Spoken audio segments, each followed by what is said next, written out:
రెండు తెలుగు రాష్ట్రాల్లో సంచలనంగా మారిన సుగాలి ప్రీతి కేసు నేటికి దాదాపుగా 8 సంవత్సరాలు గడుస్తుంది.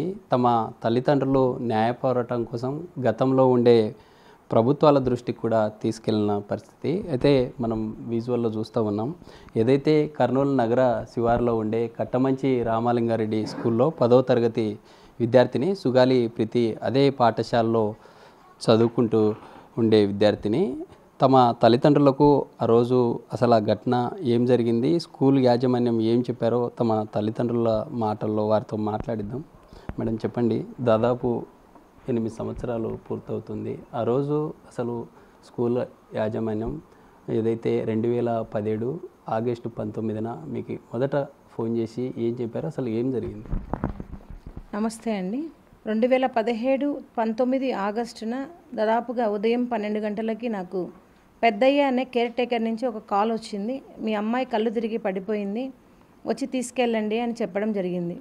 మరి నేను వికలాంగురాలు కాబట్టి నేను మా హస్బెండ్కి, నా భర్త అయిన రాజు నాయక్ గారికి చెప్పడం జరిగింది. పాప పడిపోయిందంటే, కళ్ళు తిరిగి పడిపోయిందంటే వెళ్ళి తీసుకురండి అని చెప్పడం జరిగింది. మరి ఆయన 12-20 నిమిషాల కల్లా అక్కడ నగర శివారులో ఉన్న కట్టమంచి రామలింగారెడ్డి రెసిడెన్షియల్ హాస్టల్కి వెళ్ళడం జరిగింది. అక్కడికి వెళ్ళే లోపే నా భర్త వెళ్ళే లోపే అక్కడ 2 జీపుల వ్యాన్ నిండుగా పోలీసులు ఉండడము, మరి వాళ్ళు డైరెక్ట్గా మా పాప చదువుతున్న హాస్టల్లో మరి ఈ విధంగా ఈ సీనరీని వాళ్ళు చూపించడం జరిగింది మా భర్త గారికి. మరి మా భర్త అక్కడ పక్కన ఉండి నేను వెంటనే కాల్స్ చేస్తూ ఉన్నాను. పక్కన ఉన్నారనేసి, ఇది చూశారు అనేసి ఆయన ఫొటోస్ తీసుకొని వెంటనే ఈ పోలీస్ వాళ్ళు వెంటనే ఇంక నేను కిందికి దింపుకొని వచ్చి పాపను పోస్ట్ మార్టంకి తరలించడం జరిగింది. అది కూడా స్కూల్ యాజమాన్యం వల్ల ప్రైవేట్ వెహికల్లో మార్చురీకి తీసుకెళ్లడం జరిగింది. ఏం జరిగింది, ఏమైంది అని నా భర్త గారు అడిగేలోపే ఈయనను దొబ్బుకొని తీసుకొని వెళ్ళడం పోస్ట్ మార్టం జరిగింది. పోస్ట్ మార్టం మార్చురీ దగ్గరికి జరగడం జరిగింది. మరి మార్చురీ దగ్గరికి వెళ్ళిన తర్వాత మా బంధువులు మేము అంతా కూడా పాపను మార్చురీకి తీసుకెళ్తున్నారన్నప్పుడు మరి పాపను పరిశీలించగా పాప ఒంటి మీద చాలా పలు రకాల గాయాలు కనిపించాయి. మరి చేతుల మీద కానివ్వండి, మరి గొంతుకు ఇక్కడ తెగిన విధంగా, ఇక్కడ మీరు ఇదిగోండి పాపకు ఇక్కడ తెగిన గాయం, ఇక్కడ తెగి రక్తం అంతా బయటికి వచ్చేసి వైట్గా లోపల లేయర్స్ అంతా కనిపించే విధంగా ఈ విధంగా అనుమానాస్పదంగా ఉంటే మేము అడగడం, పోలీస్ వాళ్ళని అడిగాము. మీరు అక్కడ ఏమని చెప్పారు, ఇక్కడ అనుమానాస్పదంగా ఉన్నాయి అంటే వాళ్ళు ఏం లేదమ్మా, మీరు ముందు ఫస్ట్ పోస్ట్ మార్టం అయిపోగొట్టు అనేది బలవంతంగా పోస్ట్ మార్టంకి తీసుకెళ్ళడం జరిగింది. మరి పోస్ట్ మార్టం చేసేటప్పుడు కూడా ఎన్నో అనుమానాలు రేకెత్తాయి మాకు. అక్కడ అసలు డ్యూటీ చేయని డాక్టర్ బి లక్ష్మీనారాయణను ఆల్రెడీ స్కూల్ వాళ్ళు డబ్బులతో కొనేసి ఈ పాపను పోస్ట్ మార్టం చేపించాలి ఆ డాక్టర్ బి లక్ష్మీనారాయణతో అని ఒక ప్లాన్ ప్రకారం అక్కడికి తీసుకెళ్లడం జరిగింది. మరి అక్కడ స్టూడెంట్ లీడర్స్, ప్రజా సంఘాల వాళ్ళు, మరి చాలామంది లీడర్స్ అందరూ కూడా ఇతను ఒక దొంగ, ఇతను అసలు పోస్ట్ మార్టం చెయ్యడు, మీ పాపకు ఎందుకు చేస్తున్నాడని ప్రశ్నించగా అప్పట్లో ఉన్న డిఎస్పి రమణమూర్తి గారు డ్యూటీ రోస్టర్ చూడగా డాక్టర్ శంకర్ గారు ఉన్నారు. ఆ రోజు పాపకు జరిగే కంటే ముందే 8 పోస్ట్ మార్టం జరిగాయి. ఆ 8 పోస్ట్ మార్టంలు శంకర్ సార్తో చేపించి ఈ పోస్ట్ మార్టం ఒక్కటే డాక్టర్ బి లక్ష్మీనారాయణ చేయడానికి వాళ్ళు కుట్ర పన్నారు. మరి మా కుట్రను వీళ్ళందరూ కూడా వెనక్కి కొట్టేశారు. ఎవరైతే డ్యూటీలో ఉన్నారో ఆ డాక్టరే చేయాలని చెప్పగా అప్పట్లో ఉన్న డాక్టర్ శంకర్ గారు పోస్ట్ మార్టం 4 గంటలు పాప మీద పోస్ట్ మార్టం చేసిన తర్వాత పాప మీద అఘాయిత్యం జరిగింది, అత్యాచారం చేసి హత్య చేశారని పోస్ట్ మార్టం నివేదికలో క్లియర్ కట్గా మాకు ఎవిడెన్సెస్తో సహా వచ్చాయి. మరి ఆ ఎవిడెన్సెస్ అన్నీ కూడా అంటే ఆ ఎవిడెన్సెస్ ఏవేవి అంటే పోస్ట్ మార్టం రిపోర్ట్, పోస్ట్ మార్టంలో క్లియర్ కట్గా అమ్మాయి మీద అఘాయిత్యం జరిగింది, రేప్ జరిగింది, మరియు ఆ పైన మర్డర్ జరిగిందని కూడా ఇచ్చారు. మరి అదేవిధంగా సైటాలజీ రిపోర్ట్, ఆ అమ్మాయి ప్రైవేట్ పార్ట్స్లో దొరికిన లిక్విడ్ని తీసుకెళ్ళి ఇది ఏంటి అని పెథాలజీ డిపార్ట్మెంట్లో టెస్ట్ చేయగా దాంట్లో క్లియర్ కట్గా semen of a human body అంటే లైవ్ బాడీలో దొరికింది. బాడీ, టెయిల్, హెడ్ అని ఆ 3 విధాలుగా ఆ రిపోర్ట్ రావడం జరిగింది. అదేవిధంగా మీకు చూపించినట్లుగా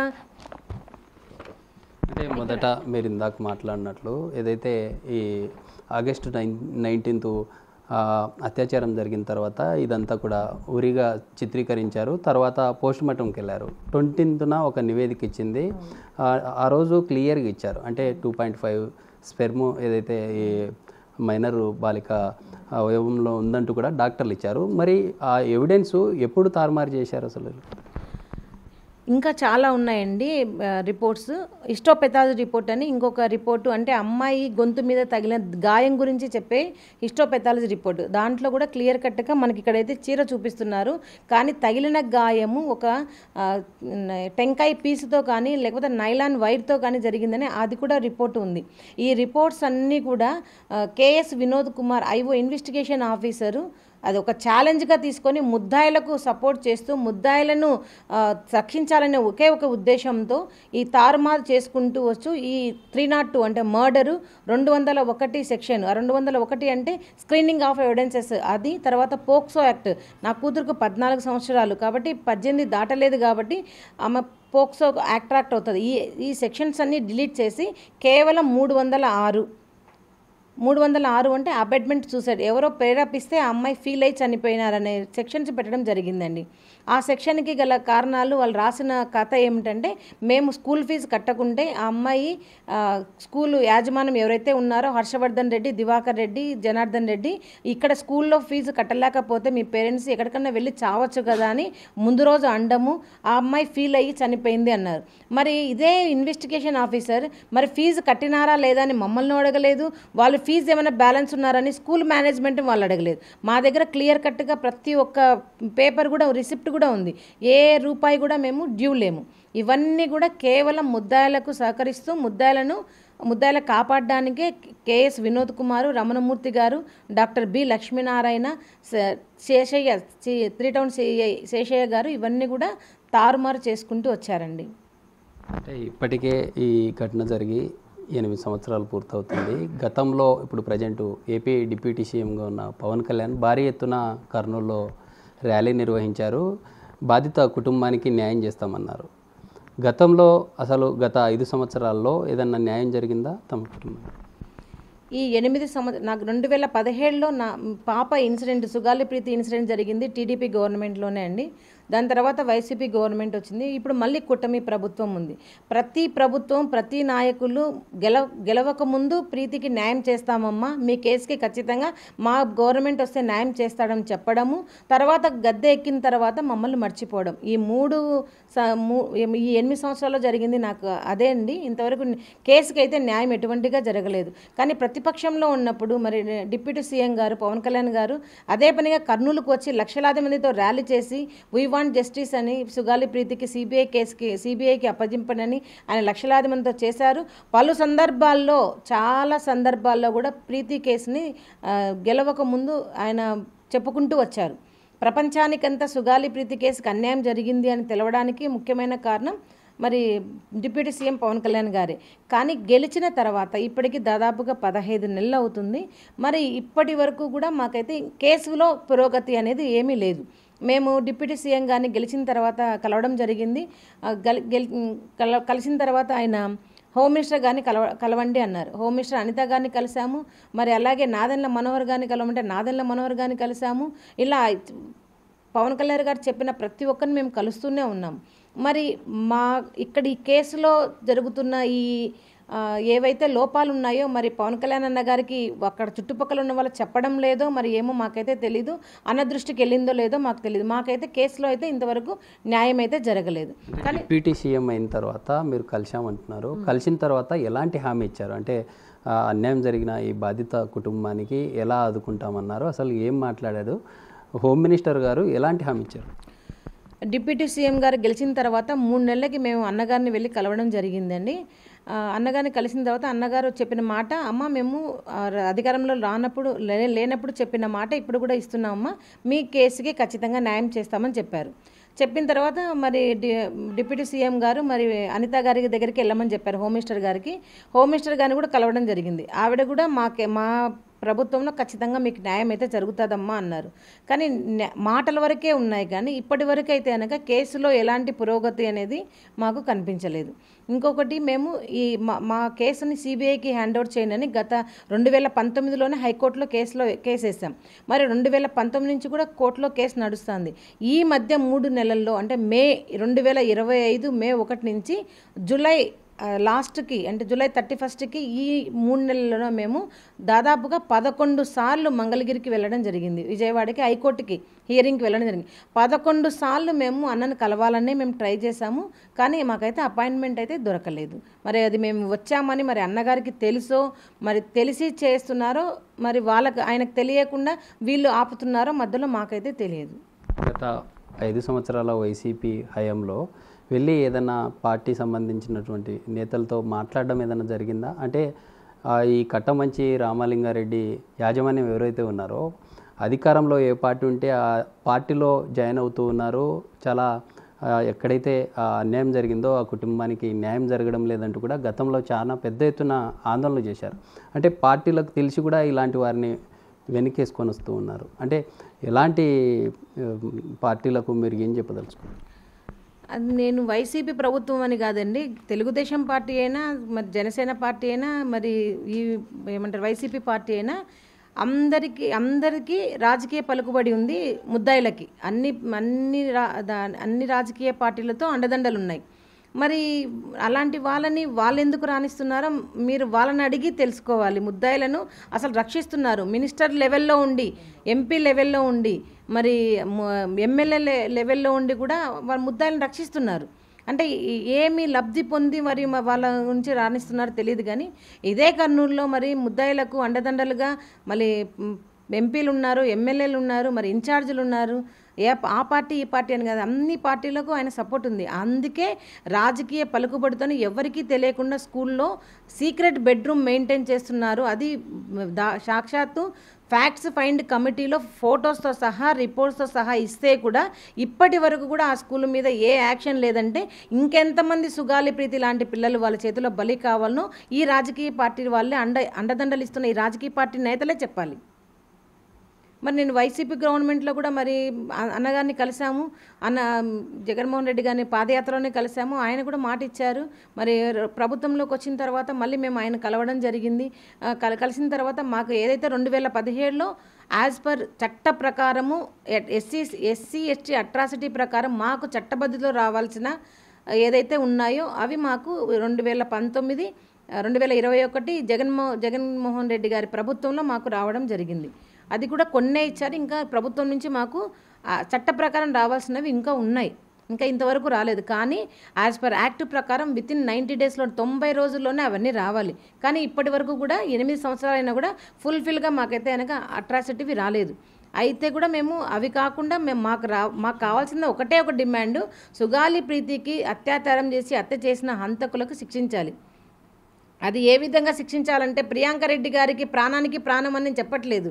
ఎందుకంటే ప్రాణానికి ప్రాణం అంటే ఇంకెవరు నిలబడరు. కానీ చట్టబద్ధంగా మేము అడుగుతున్నాము. వాళ్ళని తీసుకొచ్చి ఈరోజో రేపో డిప్యూటీ సీఎం గారి ఆఫీస్ ముందర చంపమనో లేకపోతే తెలుగుదేశం పార్టీ ఆఫీస్ ముందర చంపమనో మేము ఎక్కడ అడగట్లేదు.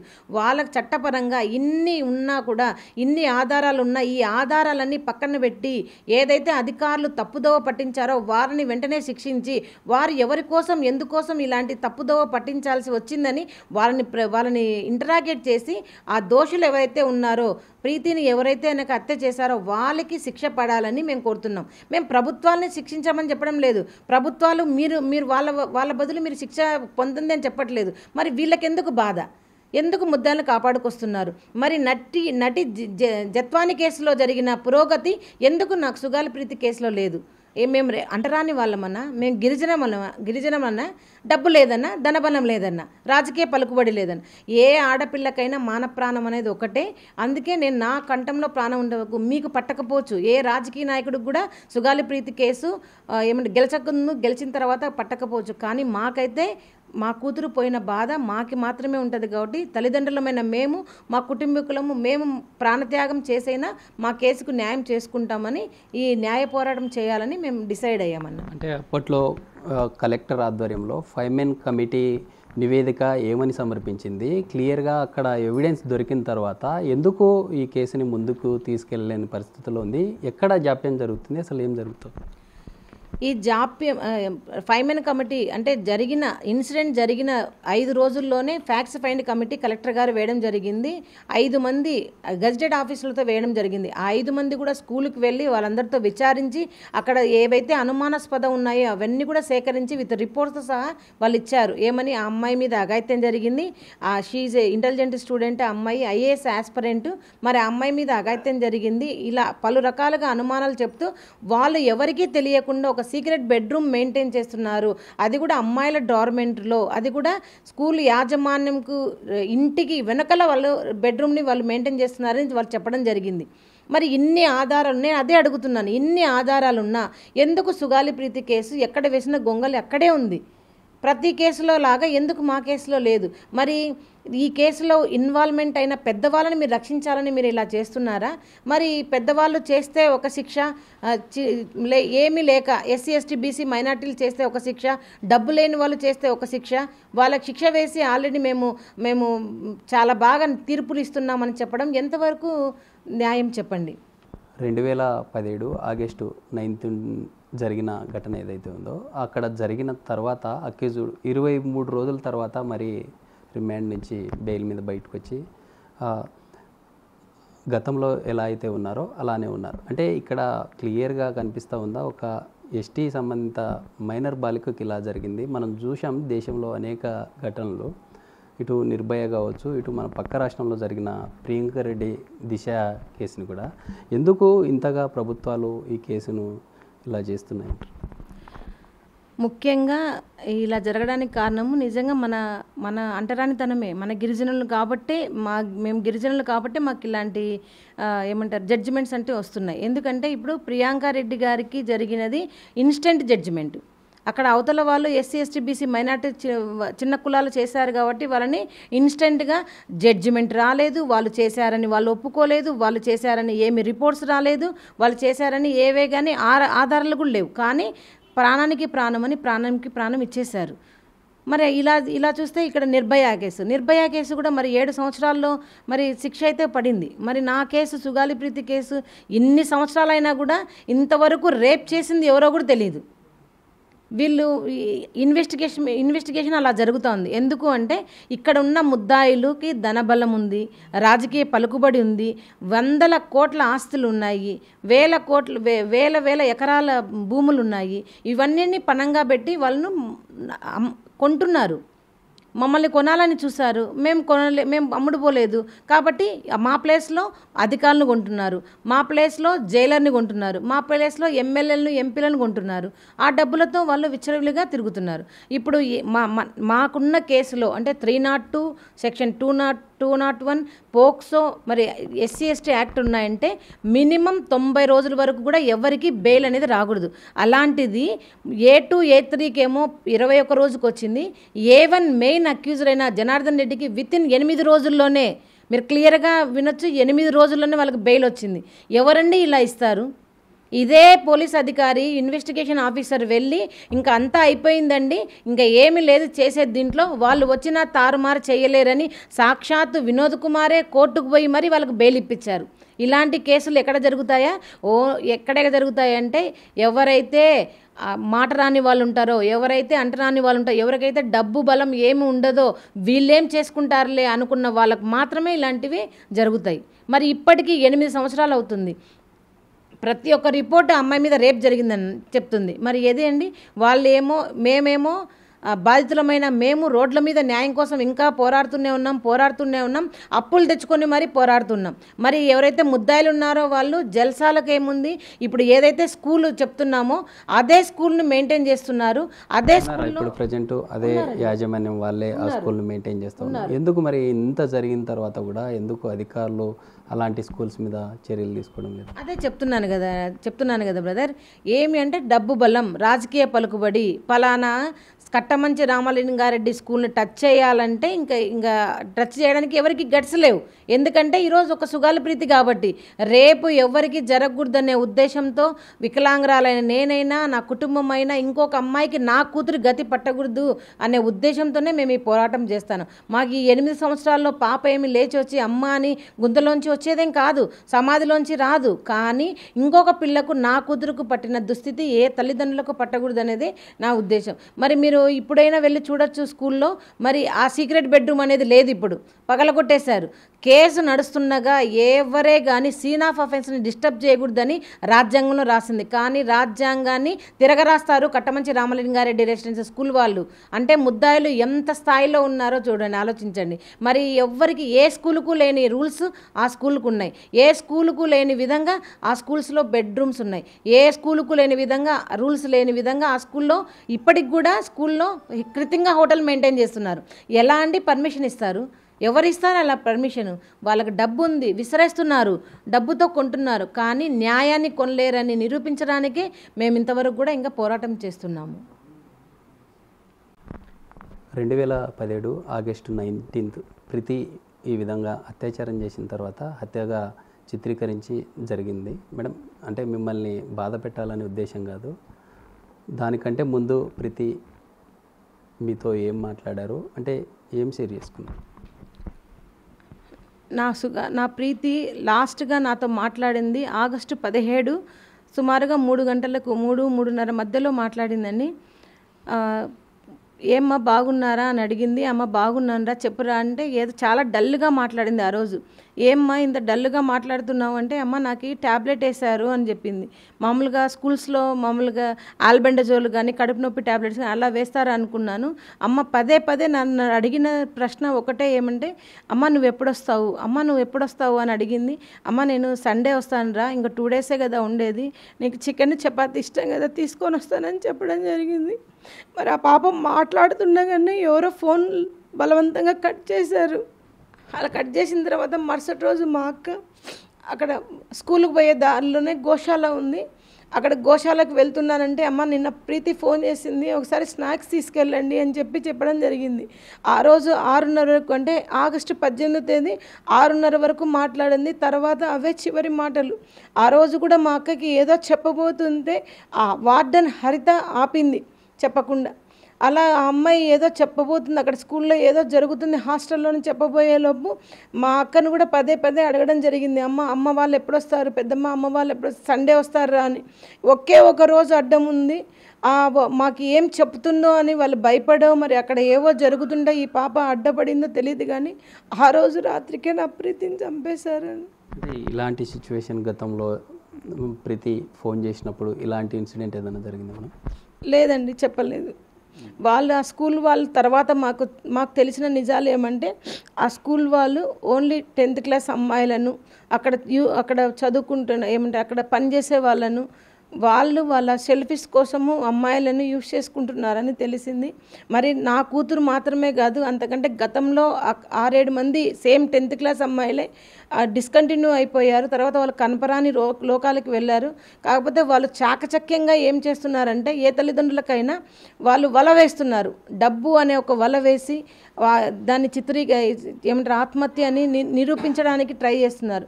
కానీ మేము అది నమ్మక ఆ పోస్ట్ మార్టంలో బయటపడ్డాయి కాబట్టి ఇవన్నీ బయటకు వచ్చాయి. కానీ లేకుంటే కనుక అందరి తల్లిదండ్రుల పాతి మేము కూడా సైలెంట్గా ఉండాల్సిన పరిస్థితి వచ్చేది.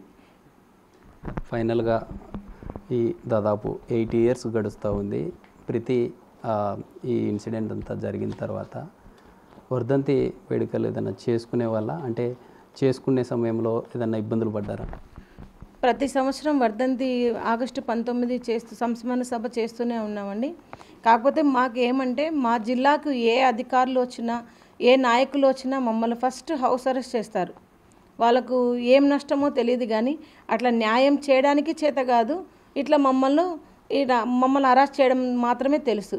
ముద్దాయిలకు శిక్షించడం కూడా చేత కాదు. బాధితులమైన మమ్మల్ని మాత్రమే శిక్షిస్తారు. ఇంకా ఇలా ఎన్ని సంవత్సరాలు ఇలానే చేయాలి. ఇప్పుడు రేపు వస్తే అనకని పూర్తిగా 8 సంవత్సరాలు నా కూతురు మాకు దూరం అయ్యి పూర్తిగా 8 సంవత్సరాలు. మరి రేపటి నుంచి నేను ఈ న్యాయం కోసం ఇంకా ఎవరిని ప్రభుత్వాలను నమ్మలేక, నాయకులను నమ్మలేక, ఇంకా నేనే ప్రజల్లోకి వెళ్ళి నా దగ్గర ఉన్న ప్రతి ఒక్క సమాచారాన్ని, ప్రతి ఒక్క నిజాన్ని, ప్రతి ఒక్క రిపోర్ట్ను చూపించాలి, ప్రజల్లో అవగాహన తీసుకెళ్లాలని రేపటి నుంచి పాదయాత్రను మొదలుపెట్టాము. మరి పాదయాత్రకి వెళ్ళడానికి పర్మిషన్ కావాలనేసి మేము గతంలోనే అంటే జూలై 1వ తేదీ మేము చీఫ్ సెక్రటరీ ఆఫ్ ఆంధ్రప్రదేశ్ వాళ్ళకి ఒక లెటర్ ఇచ్చాము, మరి తీసుకున్నాము. డీజీపీ గారికి ఒక లెటర్ ఇచ్చాము. కానీ ఇప్పటి వరకు కూడా మాకు ఆన్సర్ రాలేదు. అందుకే మేము గత 10 రోజుల ముందు మేము హైకోర్టుకి వెళ్ళాం. ఎప్పుడైనా వాళ్ళు మళ్ళీ హౌస్ అరెస్టులు కానీ అలా చేస్తారేమో, మాతో వెన్నంటి ఉన్న వాళ్ళకు కూడా ప్రజా సంఘాల వాళ్ళకైనా ఇబ్బంది పెడతారనే ఉద్దేశంతో మేము హైకోర్టుకి వెళ్ళడం జరిగింది. మరి హైకోర్టులో జడ్జి గారు సీరియస్ అయితే ఈరోజు 11 గంటలకు, 12 గంటలకు, 2 గంటలకు అని చెప్పి, 4 గంటలకు అని చెప్పి 4:15కు కోర్టులో వాళ్ళు ఒక లెటర్ సబ్మిట్ చేశారు. ఎందుకు అసలు అంటే ఒక వర్ధంతి వేడుకను జరుపుకోవాలంటే కూడా హైకోర్టును ఆశ్రయించి రిట్ పిటిషన్ వేయాల్సిన అవసరం ఏముంది? అంటే ప్రతి పౌరుడికి కొన్ని హక్కులు ఉన్నాయి, ఆ హక్కుల ఆధారంగానే చేసుకుంటుంటారు. కానీ ఎందుకు ప్రతి సంబంధించిన ఫ్యామిలీ మీద ఈ విధమైనటువంటి కక్షపూరితంగా ఇలా చేయవలసిన పరిస్థితి ఎందుకు అసలు? సంస్మరణ సభ జరగడానికి మేము హైకోర్టుకి వెళ్ళలేదండి. మామూలుగా సంస్మరణ సభ జరుగుతుంది. వీల్ చైర్ యాత్రకి పర్మిషన్ కోసం మేము హైకోర్టుకి వెళ్ళడం జరిగింది. అయితే మా దౌర్భాగ్యం ఏమంటే ఇందులో ప్రధానంగా మనం వీల్ చైర్ యాత్ర అంటే మనకు కూడా కొన్ని రైట్స్ ఉంటాయి. ఇందులో మనం కీలకంగా అమరావతిలో జరిగిన ఈ రైతుల యాత్ర ఏదైతే ఉందో ఆ యాత్ర కూడా గతంలో హైకోర్టు ఆర్డర్ జారీ చేసిన తర్వాత మొత్తం రాష్ట్ర వ్యాప్తంగా వారు వెళ్ళిన పరిస్థితి. అలాంటి సిచ్యువేషనే మీరు కూడా తమ కూతురికి ఒక హ్యాండిక్యాప్డ్ అయ్యి ఈ విధమైనటువంటి వీల్ చైర్లోనే కంప్లీట్గా కర్నూలు నుండి అమరావతికి వెళ్ళాలనుకున్నారు.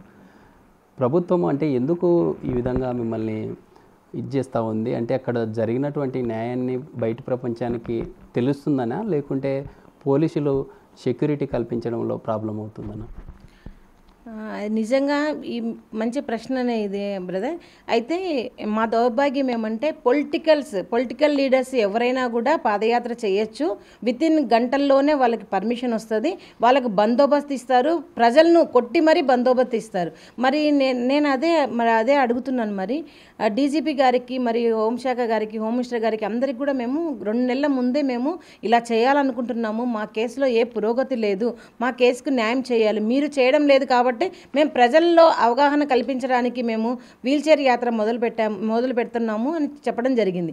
మరి హాస్యాపదంగా వాళ్ళు ఇంతవరకు కూడా మాకు పర్మిషన్ ఇవ్వకుండా లాస్ట్ మూమెంట్లో రేపు జరుపుతామనంగా కక్షపూరితంగా, అంటే ఈ ప్రభుత్వం మరి స్కూల్ వాళ్ళకి అమ్ముడు పోయిందో మరి ప్రభుత్వము మరి స్కూల్ వాళ్ళని రక్షించడానికో మరి తెలియదు. కానీ మాకైతే కనుక పర్మిషన్ గ్రాంట్ చేయలేదు. మరి నేను అదే మరి కోర్టులో కూడా వివరించాము. మరి అదే అమరావతి రైతులకైతే మీరు ఇచ్చారు, గౌరవమైన హైకోర్టు ఇచ్చారు. మరి అదేవిధంగా చాలామంది పాదయాత్ర చేశారు. లోకేష్ బాబు గారు చేశారు, మరి చంద్రబాబు నాయుడు గారు చేశారు, ఇప్పుడు కూడా పక్క రాష్ట్రంలో బండి సంజయ్ గారు చేస్తున్నారు. మరి అదేవిధంగా జగన్మోహన్ రెడ్డి గారు కూడా చేశారు. మరి వాళ్ళందరూ వాళ్ళ స్వార్థాల కోసము పొలిటీషియన్ పార్టీల కోసం చేశారు. మరి నేను కేవలం నా కూతురు న్యాయం కోసం చేస్తుంటే ఎందుకు ఈ కక్ష సాధింపులు? మీరు న్యాయము చేయలేకపోతున్నారు, ముద్దాయిల్ని శిక్షించలేకపోతున్నారు. 8 సంవత్సరాలైనా నా బాధ కడుపు కోత మీరు తీర్చలేకపోతున్నారు. మరి అలాంటప్పుడు అసలు మేము పాదయాత్ర చేయడం వల్ల పోలీసులకు ఎటువంటి ఇబ్బంది లేదు, మరి వాళ్ళు ఎందుకు ఇంత ఇబ్బంది పడుతున్నారంటే కేవలం వాళ్ళు చేసిన తప్పులు బయటపడతాయని, ఈ కేసులో ఎవరెవరు ఎంత తప్పులు చేశారో, ఎన్ని తప్పుదోవర పట్టించారో, ఎవరెవరు ఉన్నారో దీంట్లో బయటికి వస్తారనే భయంతోనే నాకైతే కనుక ఇంతవరకు పర్మిషన్ ఇవ్వదు. కానీ హైకోర్టు మీద నాకు గౌరవం ఉంది. ఈ నెల 22వ తేదీకి తీర్పు ఇస్తా అన్నారు. మరి తీర్పు ఇచ్చిన తర్వాత నేను నా పాదయాత్రను నేను కంటిన్యూ చేస్తాను ఖచ్చితంగా. అయితే ప్రీతి ఫాదర్ కూడా ఉన్నారు, వారితో కూడా మాట్లాడదాం. అంటే ఆ రోజు ఏం జరిగింది అసలు ప్రజెంట్ అన్న చెప్పండి. అంటే ఎలాంటి న్యాయం కావాలని కోరుతూ ఉన్నారు? ఇప్పటికే దాదాపు 8 సంవత్సరాలు గడుస్తుంది. నమస్తే అండి. ఇక్కడ నా కూతురు సుగాలి ప్రీతికి ఆ స్కూల్ యాజమాన్యం వారు అధిక ధనంబలం నుండి రాజకీయంగా వాళ్ళు పలుకుబడి ఉండి మరి ఒక గిరిజన పాప అయిన సుగాలి ప్రీతికి హత్య చేసి ఆపై ఆత్మహత్యగా చిత్రీకరించారు వాళ్ళు. ఈ కోణంలో మేము అనేక రకాలుగా మరి న్యాయస్థానానికి ఎన్నో రకాలుగా న్యాయం కోసము ప్రతి మెట్లు ఎక్కాము. మరి ప్రతి రాజకీయ నాయకులను మేము అడిగాము మా పాపకు న్యాయం చేయమని చెప్పేసి. అయితే ఇక్కడ ఒక గిరిజన పాప కాబట్టి, తర్వాత ఒక పేదవాళ్ళు కాబట్టి మా పైన ఈ ప్రభుత్వానికి, ఈ రాజకీయ నాయకులకి మా పైన మరి న్యాయం చేయాలనే కోణం ఎక్కడే కానీ లేదని మేము తెలుపుతున్నాము. కేవలం ఎవరైతే ఉన్నారో వాళ్ళు ప్రతిపక్షంలో ఉన్నప్పుడు మాత్రమే మాలాంటి బాధితులను వాళ్ళు గుర్తు చేసుకుంటున్నారు. వాళ్ళు తిరిగి గెలిచిన తర్వాత వాళ్ళు రాజకీయంలో వాళ్ళు గెలిచిన తర్వాత వాళ్ళు హోదాలో ఉన్నప్పుడైతే మాలాంటి బాధితులకు వాళ్ళు కనికరించడం లేదు, మర్చిపోతున్నారేమో అని నేను తెలుపుతున్నాను. ముఖ్యంగా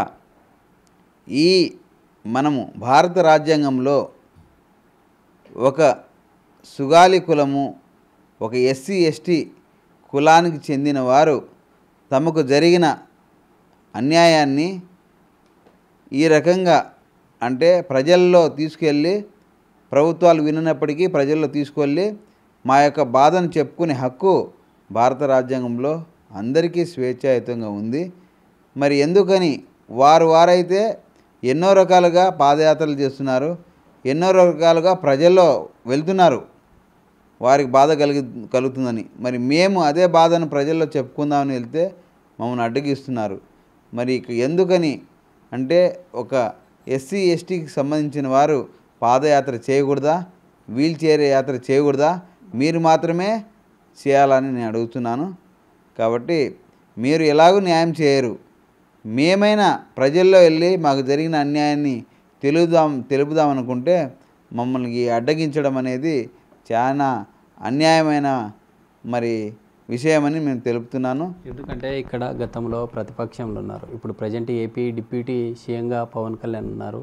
ఎందుకు గతంలో ఇదే ప్రభుత్వం ఉండే సమయంలోనే ఈ ఘటన చోటు చేసుకుంది, ఎందుకు యాక్షన్ తీసుకోవడం లేదు? అసలు ఏం జాప్యం జరుగుతుంది? అదే మొదటి నుంచి నేను చెప్తున్నాను కదా, ప్రతిపక్షంలో ఉన్నప్పుడు మాత్రమే మా లాంటి బాధితులు కనిపిస్తారు, వాళ్ళు గెలిచిన తర్వాత మా లాంటి వాళ్ళు కనిపించారని చెప్పాను. అందులో భాగంగానే స్కూల్ యాజమాన్యం వాళ్ళు, డబ్బున్న వాళ్ళు, మరి రాజకీయ పలుపొడి ఉన్నది కాబట్టి ముద్దాలను కాపాడాలనే కోణంతోనే మాలాంటి బాధితులకు అన్యాయం చేస్తున్నారు. మేము ఇప్పటికైనా గొంతెచ్చుకొని ప్రభుత్వం మీద మేము చెప్పట్లేదు, మా పాపకు ఎవరైతే ఈ రకంగా చేశారో, ఈ దుస్థితికి తెచ్చారో ఆ ముద్దాలను శిక్షించమని మేము అడుగుతున్నాము. కానీ మిమ్మల్ని కాదు, మిమ్మల్ని ప్రభుత్వాలను శిక్షించమని కానీ ఏ రాజకీయ నాయకులు శిక్షించమని మేము అడగట్లేదు. మరి ఎందుకు మరి ఈ కేసులో మరి ఇంత నిర్లక్ష్యము, ముద్దాలను కాపాడుతున్నారు? ఒక్కసారి మీరే ప్రజలకు సమాధానం చెప్పాలని తెలుపుతున్నాను. ఈ ఘటన జరిగిన తర్వాత అంటే రాజకీయంగా కావచ్చు, ఇటు స్కూల్ సంబంధిత యాజమాన్యం నుండి ఎలాంటి ప్రెజర్స్ వచ్చాయి? అంటే ఘటన జరిగిన తర్వాత నుండి ఎలాంటి కోణాలు చూసి మా పాపకు చంపడమే కాకుండా కేసును వాపసు తీసుకోమని చెప్పేసి ఈ ముద్దాలైన బంధువులు, మొదట వాళ్ళ బంధువుల నుంచి మాకు చాలా ఒత్తిడి తీసుకొచ్చారు. అది వినకపోగా మా ఇంట్లో దొంగతనం, దాడి చేయించి, లూటీ చేయించి అనేక విలువైన సామాన్లు తీసుకెళ్ళారు. దాని తర్వాత మేము చిత్రహింసలుగా పడేటట్టు అనేక విధాలుగా క్యారెక్టర్ మానసికంగా మమ్మల్ని దెబ్బతీశారు. అలాగే ప్రతి క్షణము మేము ఏ మినిస్టర్ కానీ, ఏ ఎమ్మెల్యే కానీ కర్నూలుకి వస్తే మా గోడును చెప్దాం అనుకుంటే మమ్మల్ని హౌస్ అరెస్ట్ చేసి చాలా ఇబ్బందికి గురి చేసేవాళ్ళు. ఇప్పటికీ కూడా మేము వీల్ చైర్ యాత్ర చేయబోతుంటే ఈ ప్రభుత్వం వారు మమ్మల్ని యాత్ర చేయనీయకుండా అడుగు అడుగున ఆపేసి మరి యాత్ర చేయకుండా జరిపిస్తున్నారండి. అంటే కోర్టు ఆర్డర్స్ జారీ చేసిన తర్వాత ఎలా ప్లాన్ చేసుకున్నారు ఈ వీల్ చైర్ యాత్రను? అంటే ఒక మీ వైఫ్ హ్యాండిక్యాప్డ్, అంటే కర్నూలు నుండి నేరుగా అమరావతికి ఇదే వీల్ చైర్లోనే తీసుకెళ్లాలనుకుంటున్నారు? అంటే ఏం ట్రై చేయాలనుకుంటారు ప్రధానంగా? ఈ యాత్ర యొక్క ఉద్దేశం ఏంటి అసలు? మేము అనేక విధాలుగా మా పాపకు అత్యాచారము మరి హత్య చేశారని చెప్పేసి ఇందాక మా భార్య చెప్పినట్టుగా ప్రతి ఎవిడెన్స్ చెప్తున్నాయి. ఫోరెన్సిక్ రిపోర్ట్లో మరి హిస్టోపైథాల్ రిపోర్ట్లో అన్నీ కూడా పాపకు అత్యాచారం చేసి హత్య చేసినారని క్లియర్గా ఉంది. అయితే వాటిని తప్పుదోవ పట్టించడానికి అప్పటి దర్యాప్తు అధికారులు అన్యాయం చేశారు కేసును. కాబట్టి మేమే అడుగుతున్నామంటే మా పాపకు అన్యాయం చేసిన ప్రతి దర్యాప్తు అధికారులను శిక్షించండి, వారిని కూడా ముద్దాయిల జాబితాలో చేర్చి ఎందుకు ఈ రకంగా చేశారో ఆ నిజాన్ని బయటకు తీయండి అని చెప్పేసి మేము అడుగుతున్నాం. ఇది మొత్తంగా చూస్తున్నాం కదా, ఈ ఫ్యామిలీ అంతా కూడా దాదాపు 8 సంవత్సరాలుగా తమ కూతురు సుగాలి ప్రీతి ఘటన జరిగినప్పటి నుండి కూడా కలవని నేతలంటూ లేరు. ఇటు అధికార ప్రతిపక్ష పార్టీల నేతలను కలుస్తూ ఉన్నారు. తమ తల్లి ఆవేదన అంతా ఒకటే, ఒక ఆడపడుచుకు రానున్న రోజుల్లో ఇలాంటి ఘటన చోటు చేసుకోకూడదు. మనం చూస్తున్నాం విజువల్లో సుగాలి ప్రీతి అమ్మాయి 2017 ఆగస్టు 19న ఎవరైతే విద్యాబుద్ధులు నేర్పే యాజమాన్యం కావచ్చు, ఉపాధ్యులు కావచ్చు, వారి కామానికి హద్దులు లేకుండా పోయింది అనడానికి ఒక ఉదాహరణగా మనం చెప్పొచ్చు. అంటే ఇలాంటి ఘటనలు దేశంలో అనేక చోట్ల జరుగుతూ ఉన్నాయి. కేవలం సుగాలి ప్రీతి ఒక దళిత కులానికి చెందిన మైనర్ అమ్మాయి కావడం వల్లే ఈ కేసును ఈ విధంగా తీసుకెళ్తున్నారంటూ తమ తల్లిదండ్రులు ఆవేదన వ్యక్తం చేస్తున్నారు. అయితే గతంలో ప్రతిపక్షంలో ఉన్న డిప్యూటీ సీఎం పవన్ కళ్యాణ్ కూడా ఈ కుటుంబాన్ని ఆదుకుంటామంటూ అనేక రకాల హామీలు ఇచ్చారు. ఇప్పటికైనా కనీసం తమ జరిగిన అన్యాయాన్ని పరిష్కరించాలంటూ కోరుతున్నటువంటి పరిస్థితి. ఎందుకంటే గతంలో ఇలాంటి ఈ కేసు విషయంలో అనేక రకాలుగా తమను ఇబ్బందులకు గురి చేశారు. ఇప్పుడు కూడా ప్రజెంట్ 8 సంవత్సరాలు గడుస్తున్నా కేసు విషయంలో పురోగతి లేకపోవడంతోనే వీల్ చైర్ యాత్ర, ఒక తల్లి హ్యాండిక్యాప్డ్ కావడంతో ఇక్కడి నుండి నేరుగా అమరావతికి వెళ్ళే విధంగా కూడా ప్లాన్ చేసుకున్నారు. ప్లాన్ తగినట్లుగా కూడా ఇప్పటికే పోలీసులకు ఇక్కడి నుండి అమరావతి వెళ్ళడానికి అనుమతి కోసం కోరితే ఈరోజు జరిగిన ఈ హైకోర్టు హియరింగ్లో ప్రధానంగా మేము సెక్యూరిటీ ఇవ్వలేమంటూ కూడా చెప్పినట్లుగా తెలుస్తూ ఉంది. అయితే రానున్న రోజుల్లో ఖచ్చితంగా హైకోర్టు ఆదేశాలతో రానున్న రోజుల్లో ఖచ్చితంగా తమ కూతురుకు జరిగిన అన్యాయాన్ని వీల్ చైర్ యాత్ర ద్వారా బయటి ప్రపంచానికి తెలియజేస్తాము. ఇప్పటికైనా జరిగిన ఘటనలో నిందితులుగా ఉన్నటువంటి వారు విదేశాల్లో కావచ్చు, ఇటు తమ స్కూళ్లను నడుపుతూ ఇంకా విలాసాలకు పాల్పడుతున్నారు. ఇప్పటికైనా అలాంటి వారిపై చర్యలు తీసుకోవాలంటూ కూడా తల్లిదండ్రులు వేడుకుంటున్న పరిస్థితి. వీడియో జర్నలిస్ట్ రాజుతో శ్రీరామ్, బిగ్ టీవీ, కర్నూలు జిల్లా.